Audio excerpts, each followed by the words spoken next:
Yeah. This is Geek Therapy Radio. What are we waiting for?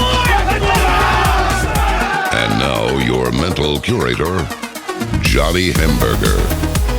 Welcome to Geek Therapy Radio this week. I am your mental curator. As you heard John B. Wells mention, Johnny Hamburger, I'm very thankful to have you joining me for this broadcast. I've got it's a fun show this week. You know, every week I say that, this is the best week or the best show I've ever done. That's not true. But there are shows that I think are more fun than others. Oh yeah, I remember what I wanted to talk about in this first segment. I'm sitting here looking up all sorts of backup topics, but I remembered exactly what I wanted to talk about in this first 8-minute segment here. And that is basically podcasting. I had a friend reach out to me this week that he and his other buddies wanted to start a podcast about soccer or football for the rest of you around the world. And so he was looking for advice on getting started with it, a little bit of what microphones to buy, how to go about it, just any sort of tidbits of information that I might have for him going into the podcasting game. So basically, I thought that'd make a good kind of first short segment for Geek Therapy Radio to encourage others to get into, or encourage others who are curious about getting into podcasting. It's 2019. I basically treat this broadcast as promotion for the podcast. So yes, you should subscribe to Geek Therapy Radio on the iHeartRadio app, on Spreaker and Google Podcasts and iTunes and all over the place. Basically, your favorite podcast player, look up Geek Therapy Radio or Google it. It's the top search results, and you'll be good to go. Just hit the plus button, subscribe button, check button, whatever it is on your particular app, and you're good to go. So you're interested yourself in starting a podcast, or you're merely curious about kind of what goes into it. Maybe you don't want to start a podcast yourself, but, it might be interesting to you, at least to hear my mentality, my thoughts on the matter. So the first biggest tip I can give towards somebody starting a podcast and making a podcast is just do it. It sounds like a slogan for a shoe company, but really it's just that. If the longer you wait on it, the longer you self-doubt, the longer you kind of come up with a million excuses why not to do it, the more you're kind of hurting yourself in the long run. So what I mean by this is think about your podcast a year out from now, 2 years out from now, 6 months out from now. Where are you going to be? Well, if you don't start now, you're going to be 6 months behind, 1 year behind, whatever it winds up being. So start now. If you have a good concept and you have a passion for what you want to talk about, start now. Some of the biggest excuses, I know what a lot of you might be thinking who want to get into podcasts but don't quite know what to do. The biggest excuse I think that most people would tell themselves is that it's going to sound bad, that they might bog themselves down with what kind of microphone to get, what kind of software to use. They're afraid that they're not going to sound good either in their delivery or their content, or any number of technical reasons why they think they might not stack up against the podcasts that are out there. And yes, that is true. There are very well-established, very highly polished podcasts that do sound good, that sound sonically good. The content's there. It's smooth. It flows really well. The commentators and the hosts really get along with each other, or they themselves, usually it's just me by myself, can flow better than maybe you think you can. Well, go back and listen to early Geek Therapy Radio podcasts. There's been progress. I am 2 years into it or so. There's been progress made on the show and content front, and even my delivery. You can hear that I've become more comfortable. And if you're watching this on YouTube, I'm experimenting with streaming this. This is live right now. This is me recording my first segment for this broadcast. So thank you for being a part of the experiment here. But there's progress to be made in podcasting, so you have to start now. You're not going to be better at podcasting than you were a year ago if you have never made a podcast. You're going to be how good you are. for your first podcast no matter what. It's just in a year from now, if you start podcasting now, in a year from now, you'll be all the better. So just start now. Don't worry so much about the technicals. I would recommend getting a decent USB microphone just for clarity's sake. Spend $50. You can get a good microphone for $30. I personally I don't have it right here with me. Samson Meteor mic, Samson Meteor mic. Don't get the Meteorite, it sucks. But the Samsung Meteor mic, and also the Samsung Go mic, Samson, not Samsung the phone company, Samsung the audio company. Samsung Go mic, I think it's $20, $30, $40. I do have that with me. I do bring it everywhere. I'm only going to show it now for the people on YouTube who might be watching this live stream. And again, I don't think it's going to be many, but it comes in this little case right here, and it kind of looks like this, all kind of closed up. The Samsung Go mic. It's a very good mic. I recommend it. So just get yourself a decent mic, even if you're only working with the mic built into your laptop. Even if you're even better, the microphone built into your phone sounds so much better than the mic built into your laptop, I guarantee you. I've recorded an entire radio show and produced it and everything just on my freaking smartphone. That's where we're at with technology these days. So don't let what microphone you use or even the software you use get you down. Just start recording. One of the things I would suggest also before you start recording, and this isn't required, but it's something that helped me before getting into broadcasting, was just test yourself. Experiment with how long you can go talking about something without stopping. When I was first starting out, I was afraid that, what am I going to talk for 8 minutes about? This first segment of Geek Therapy Radio is only 8 minutes long, let alone what am I going to talk about for 10 minutes, 11 minutes? What I found is that in a very, very short amount of time, the struggle was to wrap it up, was to just do 8 minutes, was to just do 9 minutes, 10 minutes, 11 minutes, and meet that timer when I wanted to go off for 20 or 30 minutes at a time. So you'll find that if you're afraid with filling the time, you'll find very quickly that it's going to be actually harder to confine yourself down to a time. So just practice in your car with talking about anything for, I'd say, go for 10 minutes. Go for 10 minutes, just stream a thought. Just keep talking. Go, go, go. That's going to be a big help with your podcasting too. Host. There's any number of host sites. We use Spreaker. I use Spreaker. It's free to start. Start there. I think it's I recommend Spreaker, but there's any number of host sites for podcasts. The point is just to do it, because as you do it, you will get better. That's just the way things go. If you're playing a sport, you're playing an instrument, podcasting is the same way. Just do it and you will get better. More Geek Therapy Radio coming up. Don't go anywhere.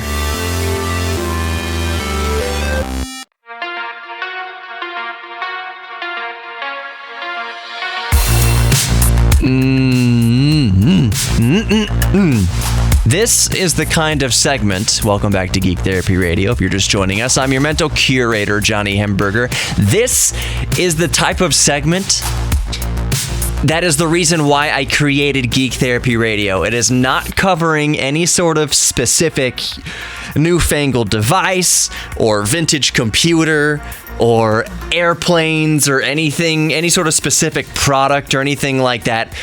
This is a segment that I kind of like to call a mental back scritch. One of my favorite things in the entire known universe, and we're going to talk about the universe in a second here, is back scritches. It's a big reason why I enjoy marriage so much. Not the biggest reason, but I do very much enjoy back scritches from my wife, and I enjoy giving her a back scritch. And I'm sure that you are listening and you appreciate back scritches from your spouse or whatever. When's the last time you had a back scritch? Just a good, nice, good for the soul back scritch. If it's been too long, I'm sorry. Go out and treat yourself. Treat yourself to a back scritch. Go to a massage parlor, I guess, a legit massage place, and just say, you don't need to be pushing on my muscle meats. Just give me a back scritch for like an hour. Anyways, back scritches are nice. So this type of segment, that was a long diatribe about back scritches. This kind of segment is like a back scritch, but for the mind. So a recent study has found, because it involves space and speculation, a recent study has found that the universe may contain more habitable planets than we previously thought. So the way they came to this, it's not a conclusion, it's just a theory. But the way they came to this result is they ran a simulation of the universe. Basically, they plugged in all the numbers from what we know and ran a simulation of an evolving universe to find out, basically to replicate if we were able to, zoom out of our own universe and point out each potentially life inhabiting planet. They were able to simulate this based on factors, like I said, of what we know about our own universe. So basically, pops up on their screen a red dot for each planet, basically, that could potentially have life on it.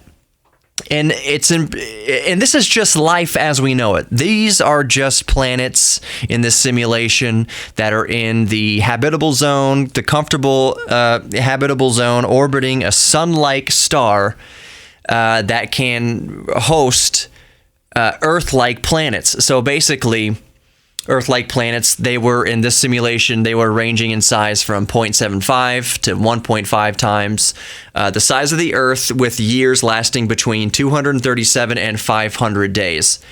So that was the criteria for pinpointing in the simulation potentially life harboring worlds. Life as we know it. These are worlds that can have liquid water, host liquid water, and therefore life as we know it. So again, and I keep mentioning this because there may be life as we don't know it elsewhere. So these figures, these numbers might be even greater. This is just boiled down to what we know as life. What they found in this simulation, which again tried to simulate as closely as possible our own universe, the expansion of our own universe, they found that potentially one out of every 4 sun-like stars has Earth-like exoplanets around it. So 1 in 4 in the simulation, 1 in 4 sun-like stars, so not every single star and not every single sun-like star, but 1 in 4 of those sun-like stars had planets around it in the simulation that could host life as we know it. I am so happy to read this article. I found this article, by the way, on Ars Technica. Oh, no, not Ars Technica, sorry, New Atlas, sorry. And it's not necessarily the article that gets me so excited. It's just, it gives me something to think about now when I go to sleep. I like... One of the reasons I like going to bed is I kind of look forward to, okay, not that I mind people talking to me, but it's kind of the time of day where I get to be quiet with my own mind and I just get to run free in my head. And so this has given me plenty of fodder for that. It makes you wonder how many, in the grand scope of our own universe, now we're getting to our own universe, we're getting out of the simulation I just discussed. Talking about our own universe, there is no freaking way, and I'll just say right off the bat here, I don't talk about this too much, but I am Christian, so by nature I do believe that God created the universe, is in control of it. I also believe in evolution. I believe in the blueprints, the architect's blueprints. That's science. That's just me personally. You can believe whatever you want to believe, but I don't. Anytime some new scientific discovery comes down the pipe, it's a wonderful, amazing thing. I am not a creationist in the sense of a 6,000 to 10,000 year old young Earth theory. Nope, not a flat earther. None of that. Even though the Bible doesn't. People misinterpret the Bible when they come up with their little flat earth things. I don't think most flat earthers are religious anyways, but the claim that flat earth theory comes from the Bible is inaccurate. The Bible talks about the earth being suspended in space as a sphere, a spherical earth. So I think where they get it from is the 4 corners of the earth. So they take a literal translation. Oh, it's corners. No, it's artistic. It's just it's poetic. 4 corners of the earth. So anyways, there's no way. What I'm getting at is, I don't think there's any way we're alone in the universe. And no, I'm not talking about God and Jesus and angels and the afterlife and heaven. I mean that when I look out through a telescope or with my naked eye to a point of light in the sky, that the odds are that there is more life out there than there is not. The odds are baffling that we are the only life on the planet, or in the universe. We're definitely not the only life on this planet. I can prove that. Do you want me to prove it? I can prove there's other life on this planet. But there's no way that we're alone in this universe. So a study that simulates our own universe, the birth and expansion and evolution of our own universe, basically the study concluding that 1 in 4 sun-like stars have Earth-like planets around it, that lines up very well with what we can. That's even better odds than what probably we previously would have assumed. If you're in my sort of camp where you think there's no way that we're the only life in this universe, there has to be life across the billions and trillions of stars. Life probably has proliferated in ways, in areas, and little reaches of the corners of the universe that we can't even comprehend. But it's inconceivable that we're alone. It's way more conceivable, way more logical that there is other life out there. For me personally, that does not fly in the face of my faith. As I think it was Galileo, when he was being persecuted by the Catholic Church way back when. Was it Galileo or Aristotle? Anyways, I not like I could look it up here on Google, but his famous words to the Pope was, "Your God is too small." Giordano Bruno. It wasn't Aristotle or any of those. It was Giordano Bruno. He basically had the audacity to tell the church that, "I believe the universe is as big as God, that is to say, infinite." And when the church responded with heresy and saying he was a heretic and imprisoning him, his response was simply that your God is too small. That's what I prescribe to personally. So I don't put a limit on this universe. I don't put a limit on what is in the universe as far as life is concerned. It's all very fascinating to think that, hey, we've done some studies, some scientific research to suggest there is way more habitable planets out there than we previously thought. More Geek Therapy Radio coming up. Don't go anywhere.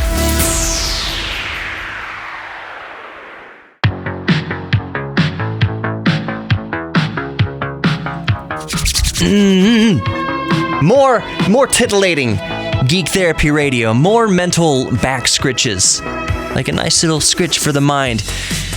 So in the previous segment 2, I'm Johnny Hamburger, by the way, your mental curator. If you are just tuning in, I know it sounds weird if you're just listening to the podcast for me to keep reintroducing myself, but let me just remind everybody, this is a broadcast radio show on actual broadcast radio. And on broadcast radio, there's a few minutes of commercials in between these segments. So, if you're listening on broadcast radio, that's another reminder. Hey, the podcast doesn't have all the commercials. I think the podcast, they put commercials, 1 or 2 before the show, at least 1 in the middle of the show, and then maybe 1 on the tail section. But it's not 39 minutes of content. There's 60 minutes in an hour. And the difference is how many commercials there are in the broadcast, which is fine. That's what pays the bills around here. That's what is, able to make it possible to bring you content like Geek Therapy Radio. But if you want to skip the commercials, just get the podcast. And Geek Therapy Radio on the iHeartRadio app, Geek Therapy Radio on Spreaker and iTunes and Google Podcast. And just basically, if you have a podcast app, type in Geek Therapy Radio. It's there. If you type in Geek Therapy Radio into Google, I'm the only thing on the first page there. I have outranked any other geek therapy type of thing. I am right there outranking everyone, number 1 on Google. So I'm very thankful for that. As well, get the podcast. it is more than once a week. I have a show right now. I've got a podcast-only version called Midweek Geek where I am able to focus on a specific subject for 10 minutes, 20 minutes, 30 minutes. Who knows how long it goes? I try to keep it digestible for a commute. But make sure you are subscribed to the Geek Therapy Radio podcast and the iHeartRadio app, iTunes, Spreaker, whatever you use to listen to podcasts. Okay, so in the previous segment, we talked about space and how many life-harboring planets could be out there in our universe based on a research study done recently. And they basically found, if you're just joining us, that it's actually 1 in 4 sun-like stars, according to the research, probably has an Earth-like planet around it that could harbor life as we know it, that is, with liquid water. So that's amazing. That expands your brain. That makes you think, wow, if you're looking at a star out there and the little speck, and maybe is there life around there? Are they looking back at me like I'm looking back at them? And am I seeing them in the past? Are they seeing me in the past? Because light and traveling through time and all sorts of stuff. Anyways, there's plenty going on here right in our world, on Earth, on the terra firma, in the oceans beneath our feet. And specifically what I want to talk about is the oceans in this segment. It's also it's an exploratory mental exercise. And another article I was reading, basically there's an autonomous boat looking for Amelia Earhart's plane or her remains, or just find the wreckage of Amelia Earhart's Lockheed Model 10E Electra. She disappeared in 1937. We have not found the remains of the airplane. It's speculated that she swam or made it to a nearby island and survived for some time, but she didn't survive long enough for anyone to find her, obviously. But anyways, there's an autonomous craft called Ben, the Bathymetric Explorer and Navigator, which is going to cruise around this area of the ocean in the Pacific looking for the wreckage of Amelia Earhart's plane. So it wasn't the article itself, which is it's amazing, of course. It's not the article itself that sparked my geek senses and my nerd brain in this, that got the gears going. It's that the ocean is relatively unexplored. There's a saying that we know more about our moon than we know about our ocean. And I think that's a very comfortable. At first, you hear that phrase, you hear that statement. We know more about the moon and about the universe total and collectively than we know about what's in our own oceans. Then we've discovered species in the oceans or even on land, as far as we know, that we know more about what's out there than we know about what's right here. To me, that it sounds shocking, but when you think about it, it makes sense, and it's actually pretty cool. It's pretty cool that there's still things to explore and discover. You might think in 2019 going into 2020 that there's just nothing left to discover. Oh boy, howdy, we haven't even scratched the surface of our own Earth in what we have here. So the autonomous boat looking for Amelia Earhart's wreckage sparked in me this idea of, what if, you know how you see the Google Maps cars driving around and just scanning all the streets for your street views and just mapping out all the streets for your navigation systems and everything like that? What if we deployed in our oceans hundreds or thousands or hundreds of thousands, just temporarily, because we don't want to pollute the oceans any more than they already are. But what if we put out hundreds or thousands or hundreds of thousands of little crafts, little autonomous crafts that basically can submerge, they can go down a few miles below the surface, into the Mariana Trench and in the deepest parts of the ocean and the surface, and basically they just make they cut these swaths through the ocean at different depths and levels, and they're going back and forth with a GPS, and they're basically scanning the entire ocean at every depth level, and it would take years. But they're scanning for anything. They're documenting everything. They're sending data back on anything they see, the topography of the ocean floor, images of any life that they see down there, which they will for sure, but we can scan them, and we have scientists scanning, and we see if find any new creatures down there. That would be remarkable if we could do that. Okay, so I know what you may be thinking right now, because obviously it logically enters my brain now too. It's wishful thinking. It's very nice thought. It's fun to think about scanning the entirety of our oceans at every level, different layers of the cake, varying depths from probably 10 feet at a time, I guess, back and forth. Logistics. It's a fun thought to think about doing it. It's an entirely different process altogether to actually engineer something and pull something like this off. So let's think about that. That's the purpose of Geek Therapy Radio. Let's get the brain juices flowing. Kind of think about how this could work. Now, initially, my thoughts are that each of these devices be the size of a football. Possibly a similar shape to a football, like a little mini submarine. Remember those pool darts? Those little pool darts you could throw underwater? Kind of something like that. Very efficient, but possibly the size of a football. Teardrop shape nonetheless. And most of them solar powered. Now, that works fine at the surface for sure, and if they have batteries built in, they could come to the surface, recharge their batteries with solar power, and then dive down to the new depth. Let's say they start at the surface, they go back and forth, and now they're going to do 10 feet down, so they charge their batteries up, and then they go 10 feet down, and they come back up to recharge their batteries right where they left off, and go back where they left off 10 feet down, and vice versa as you dip down through the depths. But eventually there comes to a point where that's not feasible, where the time it takes to get back to the surface to recharge the batteries would die in the time it took to dive back down again. So let's say you get down to 300 feet or 1,000 feet, 2,000, 3,000 feet, and you have to come back up again because your batteries are dead. You didn't get to scan anything.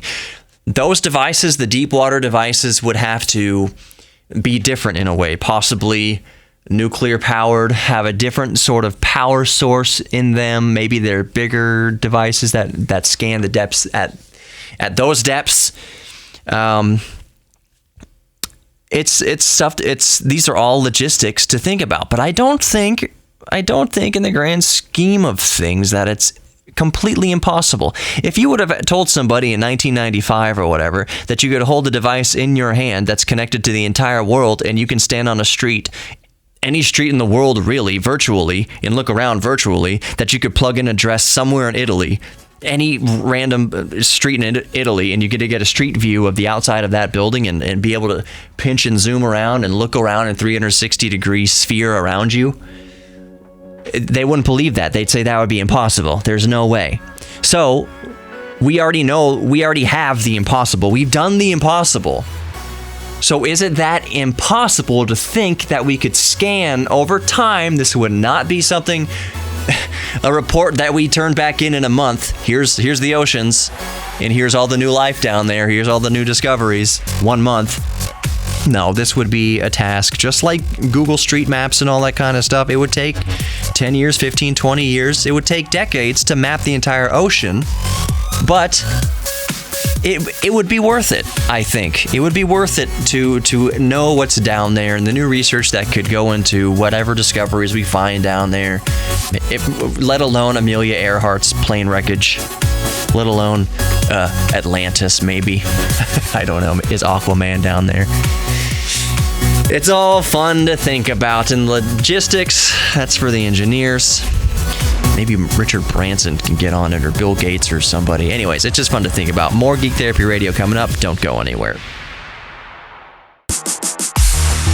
Welcome back to Geek Therapy Radio. I am your mental curator, Johnny Hemberger, reminding you again, get the podcast, Geek Therapy Radio, on your favorite podcast app, because I have an extra podcast each week called Midweek Geek. So it's bonus content for you. So whether you're using the iHeartRadio app or iTunes or Spreaker or Google Podcast or whatever, even your smart device, just ask your smart device to play the Geek Therapy Radio podcast. But get it, subscribe to it. They mean the world to me. Also, if you're on YouTube, just type in Geek Therapy Radio on YouTube. It'll come up. Better yet, covering all bases, just go on to Google. Geek Therapy Radio. I'm the entire first page and like the next half of the second page. It's all my stuff. I am the number one search result for Geek Therapy Radio. So I'm very appreciative of that. A few weeks ago, I talked about this a number of times on Geek Therapy Radio, but game streaming, basically Netflix, but for video games. Being able to play all your titles, your AAA titles, all your fancy Halos and Fortnites and this and that and Rocket Leagues remotely off of a server, 100 miles away, 1,000 miles away. Basically, you don't need a big, powerful PC anymore to run a game in this situation, in this scenario. You can play your big graphically intensive game at 4K 60 frames a second on your smartphone or on your tablet or on your Google Chromebook or on any low-power device with an internet connection, because all the heavy lifting, all the hard work is being done on the hardware and on the servers 1,000 miles away, 100 miles away if you're freaking lucky. So one of the things I brought up on that topic is that's really cool that I'm not even going to say coming down the pipe in the future. It's already been here. It's been here since like 2014 with the NVIDIA Shield. I've been using game streaming on NVIDIA Shield since 2014 on the tablet, on the Shield Portable that nobody remembers, but I have, and on the Shield TV. I've got all three devices, and basically this has been beta technology, and it's cool in theory. And of course, it's only going to get better.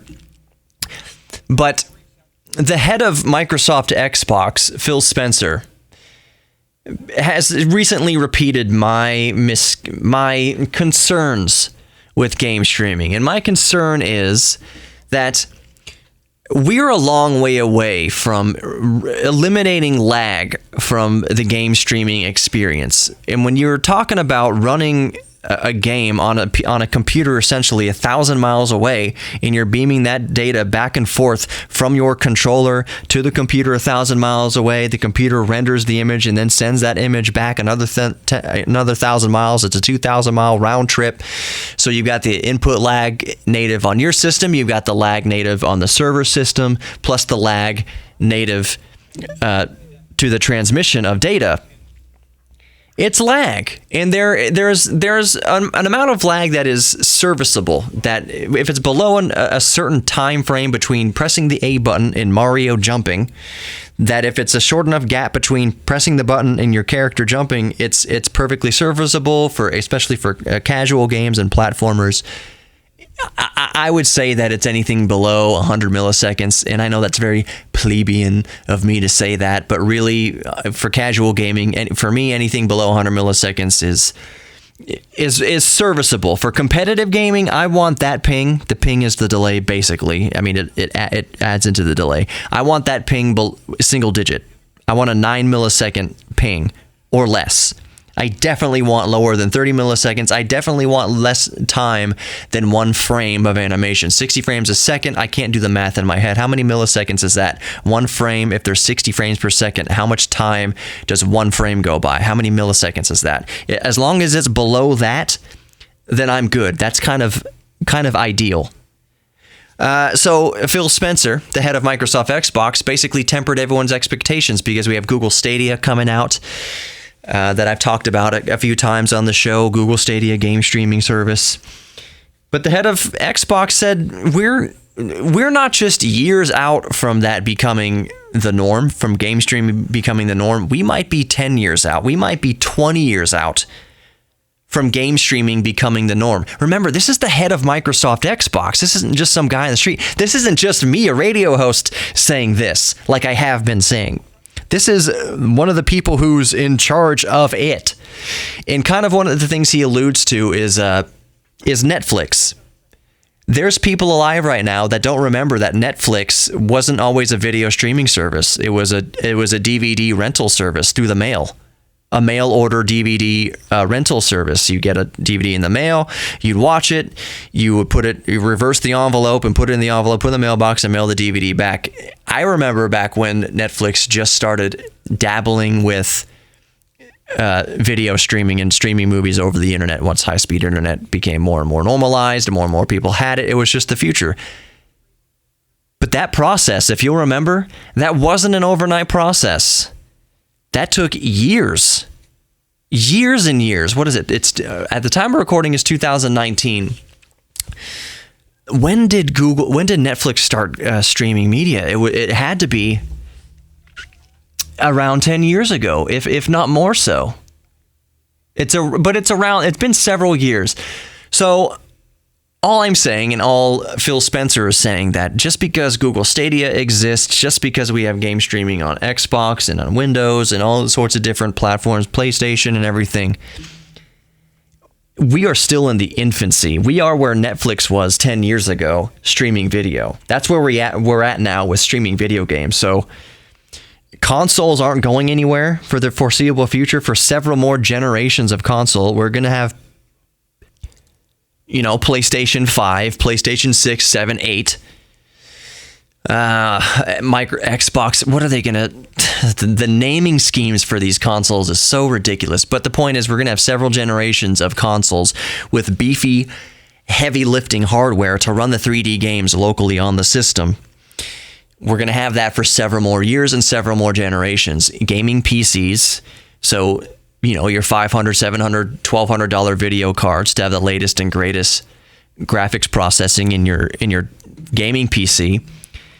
The CPUs themselves, the processors, there's still going to be a big market for all these components, and to build these big $2,000, $3,000, $4,000, $5,000 PCs, if that's your forte, if that's your geek thing, that's not going anywhere. That's absolutely not going anywhere. So what's interesting to me, and I'm just thinking about this right now as I'm recording this, is this all coincides with the ramping down of Moore's law. Basically, we're getting to the manufacturing process that's limiting how powerful our computer components can be. We're physically getting down to where we cannot get the transistors any smaller. We're around at the 7 nanometer process right now. 7 nanometers, that's how big the transistors can be effectively, the die process. We're getting to the point where the theoretical limit is 1 electron, that if you can flip the polarity of 1 electron, that is a transistor technically, and if we can get it down to that kind of molecular level, that's the theoretical end for that part of physical Moore's law. I just had Eben Upton on the show recently. He's the founder and CEO of Raspberry Pi, and we briefly talked about, we could talk about this more in the future, and I'm sure we will, how as we slow down with Moore's law, that elegant coding and efficient coding is going to become more and more important. When we can't just make the processor more powerful, we're going to have to make what's available process more code at a time, which means making the code smaller, making the code more efficient to process more of it with what we have due to physical limitations in physical Moore's law. So that timetable pans out to the mid-2020s, the end of physical Moore's law, for really ramping down, unless quantum computing revolutionizes things, which it's set to do. We're right at this precipice now, and it's amazing what the future is going to hold. Thank you for listening to Geek Therapy Radio this week. I hope you enjoyed it. Make sure you're subscribing to the podcast and the YouTube channel. It's just Geek Therapy Radio everywhere. Google it.